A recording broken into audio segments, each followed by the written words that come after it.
안녕하세요. 오늘도 돈 많이 버셔나요 경제 전문 BJ 럭키제이입니다. 배당주 몇 번 했었죠? 오늘은 하나금융지주 시작합니다.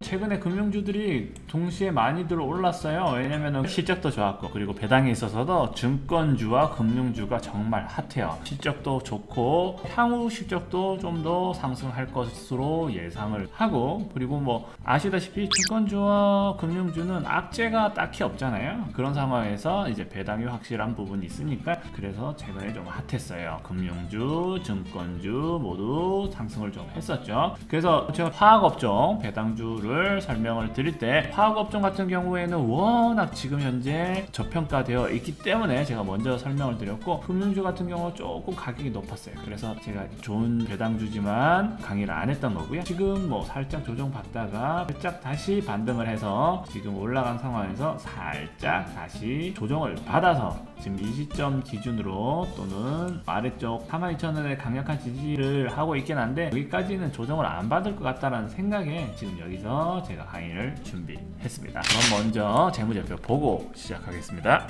자, 영업이익도 꾸준했고요. 뭐 금융주들이 다 그렇죠. 증권주들도 그렇고, 특별히 심각한 뭐 IMF 같은 상황만 맞지 않으면 정말 우량한 종목이에요. 꾸준하게 이익을 내는 종목이죠. 당기순이익 같은 경우에도 2조 2천억 2조 4천억, 2조 6천억 당기순이익이 점점점 늘어나고 있죠. 그리고 올해는 어떤가요? 3조까지도 현재는 예상이 되고 있죠. 말 그대로 꾸준하게 증가하고 있고요. 그러면 어떻죠? 배당도 마찬가지가 될 거예요. 1,900원, 2,100원. 작년에는 솔직한 말로 2,200원 이상 가야지 상식적으로 맞긴 한데, 지금 왜 1,850원이었죠? 코로나 특수 때문에 혹시 몰라서 배당이 일시적으로 깎였던 부분이에요. 그래서 증권사에서는 뭐 이렇게 2,560원 이렇게 적혀 있는데, 제가 판단할 때도 2,400원에서 2,800원 선 왔다 갔다 할 것 같아요. 배당은 2,400원에서 2,800원 선으로 생각을 한번 하시고요. 그러면 2,400원에서 2,800원 지금 매수를 하시면 어떻게 되신다? 계산 한번 뽑고 가시죠. 자, 2,400원에서 2,800원 선. 다 계산하기 힘드니까 평균치로 2,600원 선으로 계산을 한번 해볼게요. 45,000원.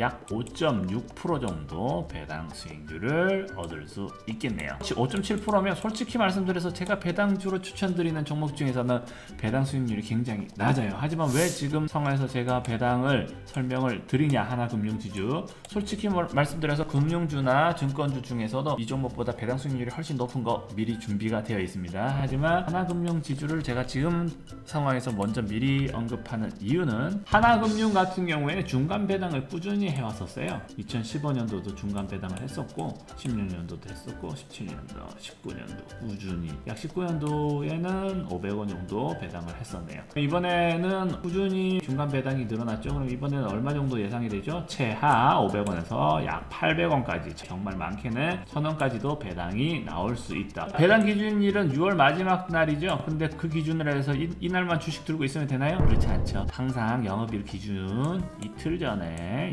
28일날 이날은 들고 계셔야 됩니다. 한마디로 25일 정도 매수를 들어가셔도 되는데, 다음 주 중에 주가가 다시 급반등해서 올라갈 수가 있어요. 왜냐면 단기 배당 얼마 안 되지만 그 단기 배당이라도 챙기는 게 좋죠. 그게 뭐 500원, 1,000원이 큰 의미는 아니지만 1, 2% 정도는 챙길 수가 있잖아요. 그렇죠? 사실상 은행주, 증권주들은 변동폭 자체가 그렇게 심각한 경우가 아니기 때문에 그 1, 2%의 배당에 대해서도 조금 좋은 방향으로 움직일 수 있다. 그래서 지금 상황에서 지금 이 시점으로 다음 주부터는 살짝 반등이 나올 확률이 오히려 높다고 봅니다. 이렇게까지 떨어질 수 있을까요? 만약에 이렇게까지 만에 하나 떨어진다고 치시면, 그럴 경우에 여기서 매집을 많이 하시면 배당도 먹고, 그리고 어차피 하반기가 다가오면 연말 배당도 있기 때문에 충분히 가치가 있고요. 아까 재무제표 보면서 말씀을 드렸죠. 당기순이익 증가폭이 어떻게 됐죠? 약 10몇 프로씩 오르다가 올해 같은 경우에는 10몇 프로 이상 더 증가할 것으로 판단이 되고 있죠. 자, 그럼 월봉으로 한번 볼게요. 자, 18년도를 볼게요. 자, 2018년도 주가까지도 현재 주가는 가지 않은 상황이에요. 그러니까 말 그대로 높아지지 않았다. 그동안 종합주가지수는 어땠나요? 2018년도에 비해서 지금 이 월등히 높죠. 하지만 어떻다? 훨씬 더 좋은 기업인데 지금은 저평가되어 있다. 그 부분을 판단을 할 수 있겠죠. 적어도 앞으로 이대로 달리면 제가 봤을 때는 전고점 52,000원 선까지는 충분히 가치 있게 올라갈 거고요. 물론 종합주가 지수 대비 기업의 성장을 계산을 해본다면 실질적으로 52,000원 이상 충분히 가야 되는 게 상식이겠지만 여기 5만원에서 52,000원대가 좀 저항이 좀 강할 거예요. 그래서 그 이상까지 무리하게 보시지 마시고요. 약 5만원 선까지 만약 가게 된다, 만에 하나 또 급등하게 된다라고 하시면 10% 정도 드시고 매도를 하셔도 그렇게 무리가 없다라고 판단이 됩니다. 물론 가치는 그 이상 가치가 있고요. 하지만 항상 저항선을 만나면 그 저항선을 언제 뚫을지 모르니까 5만원 선의 강력한 저항선을 만난다면 그때는 매도를 하셔도 되고요. 짧게 봐서는 지금 현재 최근 전고점이 48,000원, 47,500원 요 선에서 약 5% 정도 떴을 때 1차적으로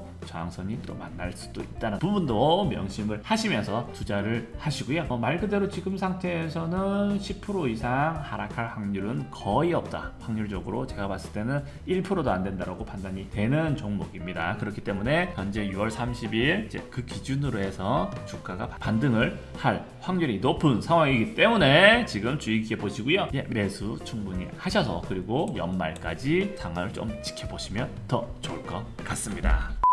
기사 하나를 보여드릴게요. 공매도 표적으로 급부상하는 금융주. 물론 과거에 나왔던 얘기인데요. 지금 현재도 금융주가 조금 오를만하면 공매도 매물이 나오긴 해요. 하지만 그런 건 어떻다고 말씀드렸죠. 공매도라는 개념을 모르시는 분들은 공매도 물량이 엄청 늘었어요, 공매도 비중이 늘었어요, 공매도 잔고가 늘었어요, 이걸 안 좋게 받아들이는데 아시는 분들은 아실 거예요. 공매도 잔고가 많이 늘어나면 어떻게 된다? 공매도 한 분들은 다시 주식을 매수해서 다시 갚아야 되는 상황이죠. 그렇게 되면 어떻다? 이렇게 하락했을 때 지금 다시 상승으로 반등을 했을 경우에 공매도 했던 세력들이 높은 가격에서 매수를 하면 본인들은 손해잖아요. 낮은 가격에서 매수를 해야 되기 때문에 지금 이 바닥이라고 상황을 보고 이대로 반등을 한다면 공매도 매수 물량이 함께 들어와서 주가가 반등 폭이 높아질 수가 있어요. 그리고 제가 트렌드에 대해서도 한번 강의를 했었어요. 몇 달 사이에 너무 급격하게 주식 투자 트렌드가 바뀌더라고요. 한번 영상 보시고요. 최근에는 어때요? 과거에는 이렇게 주가가 하락을 하다가 평행을 좀 하면서 둥구스름하게 올라가고 쌍바닥도 찍고 올라가고 이런 개념이었는데 요즘에는 떨어졌다가 급격하게 V자 차트로 급반등을 하는 경우도 월등히 많아졌어요. 그런 부분까지도 판단을 하셔서 투자하실 때 너무 보수적인 것보다 조금 빠르게 매수를 하시고 트렌드를 따르자고 하면 약간 5% 정도 47,000원 선까지 왔을 때 매도를 하는 것도 트렌드를 따라서 단기간 수익을 내기에는 나쁘지가 않겠죠. 그렇게 보시고요. 그리고 제가 말씀드렸지만 이거는 단순히 지금 트렌드와 차트 상황에서 몇 프로 정도 수익을 내는 부분이고 연말까지 갈수록 배당주는 더 관심을 받을 것이라는 부분 명심을 하시고요. 월봉으로 봤을 때도 분명히 지금은 그렇게 높은 상황은 아닙니다. 지금 실적은 최근 몇 년간 꾸준하게 올라서 최상의 상황이에요. 하지만 주가는 그렇지 않다는 부분 명심을 하시면서 투자를 하시면 될 것 같습니다. 자, 위에 차트가 하나금융 차트고요. 아래쪽 차트가 KB금융 차트예요. 사실상 KB금융도 배당주로서 나쁘지가 않아요. 제가 다음 시간에 한번 또 KB금융도 짚어드릴 텐데 작년 같은 경우에 배당주들이 배당 성량을 높이지 말라는 정부의 지침 때문에 배당을 많이 못 높였는데 최근에는 트렌드상 더 많이 높일 수 있어요. KB금융 같은 경우에는 배당 성량을 30%까지 높여가겠다라고 이미 발표를 했었고요. 그에 따라서 하나금융뿐만 아니라 다른 증권주, 금융주들도 배당 성량을 좀 높여가겠죠. 그렇게 판단을 해보시면 되고요. 지금 상황은 어때요? 지금 금융주 자체가 일시적으로 조금 늦게 상승을 했었죠. 그래서 가치를 따라서 가는 과정에 일시적으로 조정이 2번 되고 있는 상황이에요. 그러면 지금 상황이 어떤지 차트 좀 보실 수 있는 분들 보시면 상황을 아시겠죠. KB금융 같은 경우에는 여기에 강력한 지지선을 기점으로 여기까지 하락을 하고 반등을 하는 상황이고 사실상 하나금융 같은 경우에는 여기 강력한 지지선까지 조정을 안 받았어요. 하지만 어떻다? 이날도 5월 27일을 보시면 5월 27일에 조정을 받았을 경우에도 KB금융 같은 경우에는 강력한 지지선 근처까지 온 반면에 하나금융 같은 경우에는 근처도 오질 않았죠. 그 말인즉슨 만약에 KB금융주가 여기서 같이 반등을 해 간다 치면 하나금융도 아직까지 아래쪽 아래쪽 42,000원대의 강력한 지지선까지 내려오지 않았지만 반등할 확률이 높다라는 부분 그렇게도 판단을 하셔야 됩니다. 하지만 늘 말씀드렸죠. 이 부분은 확률적으로 저는 7대3 확률로 지금 현재 반등 준비를 하고 있다고 판단을 하고 설명을 드린 부분인데 30%든 40%든 하락할 확률도 분명히 존재를 하죠. 그렇기 때문에 어떻다? 물량을 늘리실 때 1차적으로 지금 물량은 본인이 여기에 투자하고 싶은 부분에 약 40% 30% 정도만 담으시고 42,000원까지 내려왔을 때 50% 이상 담으시기를 추천을 드립니다. 그러면 미리미리 준비하셔서 단기 배당도 받으시고 주가 상승으로 인한 이익도 충분히 받으시고 그렇게 투자하시길 바랍니다. 이상 경제전문 BJ 럭키제이였습니다.